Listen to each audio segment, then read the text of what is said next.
Au nom du Père et du Fils et du Saint-Esprit, Amen. Grande joie d'être là avec vous en ce dimanche 17 septembre. Et dimanche est toujours un jour de fête où toute la famille se rassemble pour écouter notre Seigneur, notre Dieu. Et la joie de rencontrer aussi les frères dans la foi, de aussi partager notre foi avec eux, de vivre des moments ensemble. Très important, la communion fraternelle, la vie dans la foi, l'amour et les services aux frères et sœurs. Voilà, chaque dimanche, c'est un moment où le Seigneur nous invite à renouveler notre amour envers l'Église, envers nos prêtres, envers nos frères, bien sûr, envers Jésus dans l'Eucharistie. La première lecture d'aujourd'hui, c'est lecture du livre de Ben Sira, les Sages, chapitre 27, à partir du verset 30. Rancune et colère, voilà encore des choses abominables qui sont les faits du pécheur. C'est lui qui se venge éprouvera la vengeance du Seigneur, qui se tient un compte rigoureux des péchés. Pardonne à ton prochain ses torts. Alors, à ta prière, tes péchés te sont remis. Si un homme nourrit de la colère contre un autre, comment peut-il demander à Dieu la guérison? Pour un homme son semblable, il est sans compassion, et il prierait pour ses propres fautes. Lui qui n'est que chair, garde rancune. Qui lui pardonnera ses péchés? Souviens-toi de la faim et cesse de haïr, de la corruption, de la mort, et sois fidèle au commandement.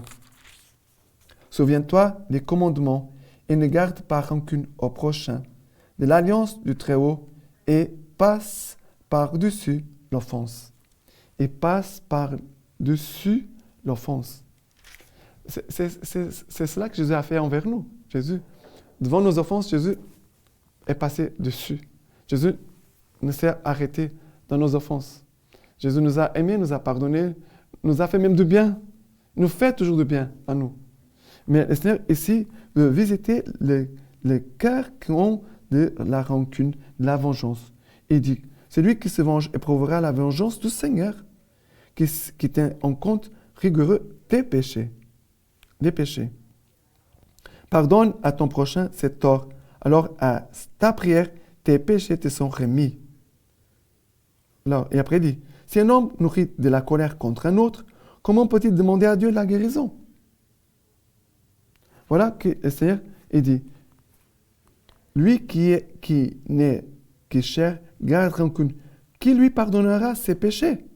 Voilà.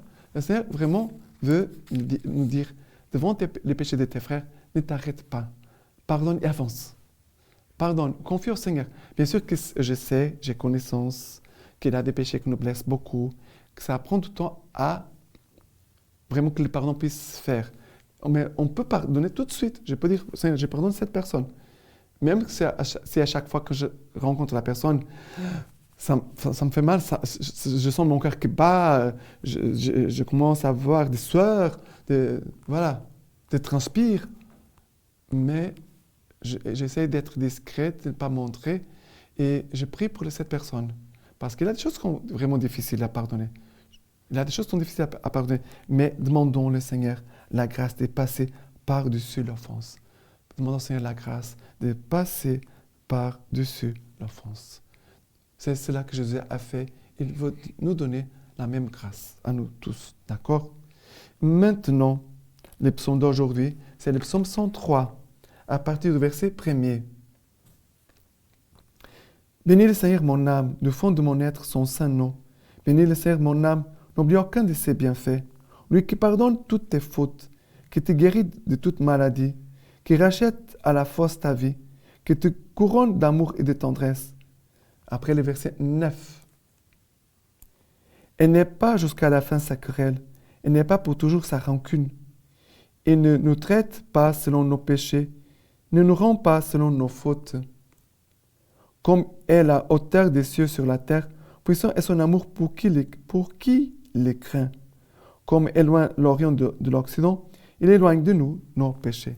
Éloigne de nous nos péchés, Seigneur. Éloigne. Je ne veux pas les péchés. Même s'il y a des choses qui nous offensent, qui nous blessent. Mais demandons au Seigneur, Seigneur, mets en moi ton cœur. Seigneur, mets en moi ton cœur. Il dit ici.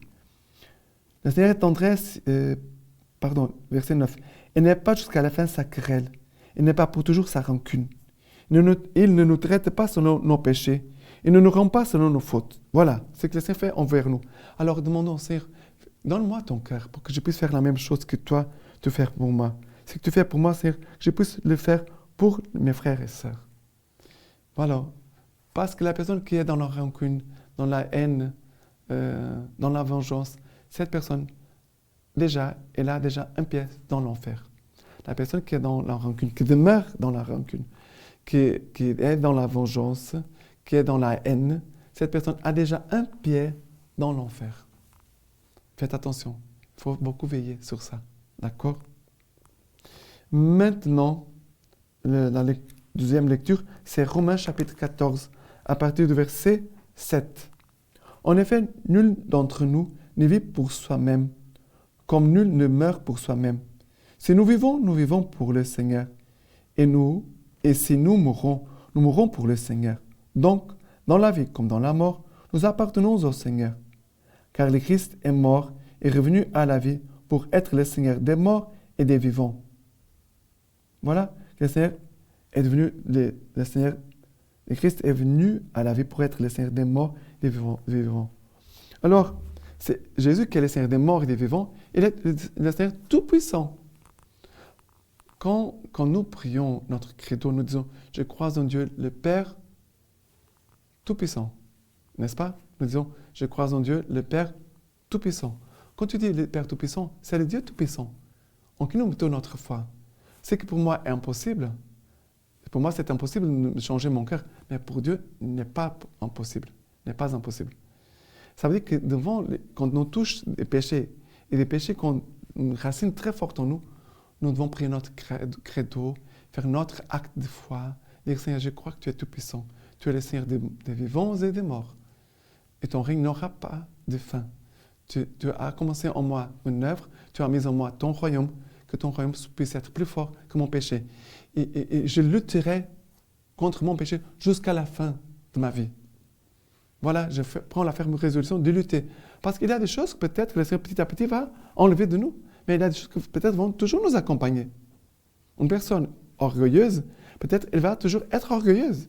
Et c'est vrai que la vengeance, la rancune, sont des péchés qui sont liés à l'orgueil, à notre orgueil. D'accord? Et nous devons travailler ce qu'est notre orgueil pour arriver à arracher la rancune et la vengeance de notre cœur. Il faut toucher notre orgueil. Mais peut-être l'orgueil aura toujours des racines en nous. On va toujours lutter contre lui. On va faire des actes d'humilité pour lutter contre lui, l'orgueil. D'accord? Mais il faut lutter. Il ne faut pas se livrer au péché. D'accord? Et maintenant, l'évangile, c'est Matthieu, chapitre 18, à partir du verset 21. Alors Pierre, s'avançant, lui dit, « Seigneur, combien de fois mon frère pourra-t-il pécher contre moi et devrais-je lui pardonner? Irai-je jusqu'à 7 fois? » Jésus lui dit, « Je ne te dis pas jusqu'à 7 fois, mais jusqu'à 77 fois. » À ces propos, il en va du royaume des cieux, comme d'un roi qui voulut régler ses comptes avec ses serviteurs. L'opération commençait, on lui en emmena un qui devait 10 000 talents. Cet homme, n'ayant pas de quoi rendre, le maître donna l'ordre de le vendre avec sa femme, ses enfants et tous ses biens, et d'éteindre ainsi la dette. Le serviteur alors se jeta à ses pieds, et il se tenait prosterné en disant, « Consens-moi un délai, et je te rendrai tout. » Apitoyé, le maître de ses serviteurs le relâcha et lui fit remise de sa dette. En sortant, ses serviteurs rencontra un de ses compagnons qui lui devait 100 deniers. Il le prit à la gorge et le serrait à l'étrangler, en lui disant « Rends tout ce que tu dois. » Son compagnon alors se jeta à ses pieds et il le suppliait en disant « Consens-moi un délai et je te rendrai. » Mais l'autre n'y consentit pas. Au contraire, il s'en alla faire jeter en prison en attendant qu'il eût remboursé son dû. Voyant ce qui s'était passé, ses compagnons en furent navrés et ils allèrent raconter toute l'affaire à leur maître. Alors, celui-ci le fit venir et lui dit « Serviteur méchant, toute cette somme que tu me devais, je t'en ai fait remise parce que tu m'as supplié. Ne devais-tu pas, toi aussi, avoir pitié de ton compagnon, comme moi j'ai eu pitié de toi? Et dans son courroux, son maître le livra au tortionnaire jusqu'à ce qu'il eût remboursé tout son dû. C'est ainsi qu'il vous traitera aussi, mon Père céleste, si chacun de vous ne pardonne pas à son frère du fond du cœur. Jésus veut que nous pardonnons à nos frères du fond de notre cœur. Mais, comme je disais tout à l'heure, parfois il a des blessures très graves. Ça prend du temps pour guérir. Et c'est pour ça que c'est très important aussi la confession. Et aussi demander des frères de prier pour toi, pour demander cette grâce de guérison intérieure. D'accord? Mais ici, le Seigneur va dire, serviteur méchant, toute cette somme que tu me devais, je t'en ai fait remise parce que tu m'as supplié. Ne devais-tu pas, toi aussi, avoir pitié de ton compagnon, comme moi j'ai eu pitié de toi? Ici, c'est compassion. Ici, c'est nous devons travailler notre compassion. Devant les outrages, les offenses que nous subissons, que nous pouvons subir, nous devons demander de la grâce, de la compassion. Dire, Seigneur, comment tu vois ces frères? Comment tu me vois? Par rapport à son péché, par rapport à mon péché. Et je peux avoir la compassion envers celui qui m'a blessé, qui m'a offensé. Je peux dire, Seigneur, Jésus sur la croix va dire, pardonne-leur, Père, car ils ne savent pas ce qu'ils font.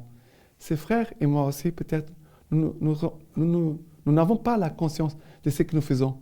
Parce que si on avait conscience de notre péché, de la gravité de notre péché, on allait s'arrêter tout de suite. Mais souvent, qu'est-ce qu'on pense seulement à nous? On est dans notre orgueil, de notre égoïsme. On pense qu'à nous. Et c'est pour cela que les péchés, vengeance, rancune, augmentent. Il y a des gens qui, à cause de la vengeance et de la rancune, ont tué d'autres personnes qui sont en prison aujourd'hui. Prions le Seigneur. Et cette grâce, comme le Seigneur nous a fait miséricorde, le Seigneur nous a tout pardonné. Le Seigneur a eu compassion de nous. Le Seigneur a eu compassion de toi. Et quand nous allons nous confesser, le Seigneur a compassion de nous. Alors reçois cette compassion, reçois le pardon et la paix dans la confession et donne aussi ce pardon et cette paix aux autres. D'accord? Et maintenant, la lecture patricique de Saint Augustin nous dit ceci. Toute notre espérance est dans le Christ, et toute notre gloire véritable et le salutaire, c'est lui-même. Ce n'est pas la première fois que votre charité reçoit cet enseignement, car vous êtes dans le troupeau de celui qui veille sur Israël comme son berger. Mais parce qu'il y a des pasteurs qui veulent recevoir ce nom alors qu'ils ne veulent pas remplir l'office de pasteur, rappelons ce qui leur est dit par le prophète Ézéchiel. Écoutez avec attention. Quant à nous, écoutez avec crainte. La parole du Seigneur me fut adressée. Fils d'homme, prophétise sur les pasteurs d'Israël et parle-leur. Vous avez entendu faire cette lecture tout à l'heure. C'est pourquoi nous avons décidé d'en parler avec vous. Dieu nous aidera à dire des choses vraies, du moment que nous ne disons pas des choses tirées de nous-mêmes. Car si ce que nous disons est tiré de nous-mêmes, nous serons pasteurs pour nous-mêmes et non pour les brebis. Au contraire, si ce que nous disons vient de lui, c'est lui qui est notre pasteur, quel que soit l'intermédiaire. Alors, ici, par des bons pasteurs et des mauvais pasteurs, on doit prier pour les bons pasteurs, on doit prier pour les mauvais pasteurs, et ne pas condamner les mauvais pasteurs, mais pour qu'ils puissent se convertir et être sauvés. Et c'est là le but de notre prière. Maintenant, je vous laisse la bénédiction par les mains toutes pures de la Vierge Marie. Dieu Tout-Puissant vous bénisse et vous garde, le Père, le Fils et le Saint-Esprit. Amen.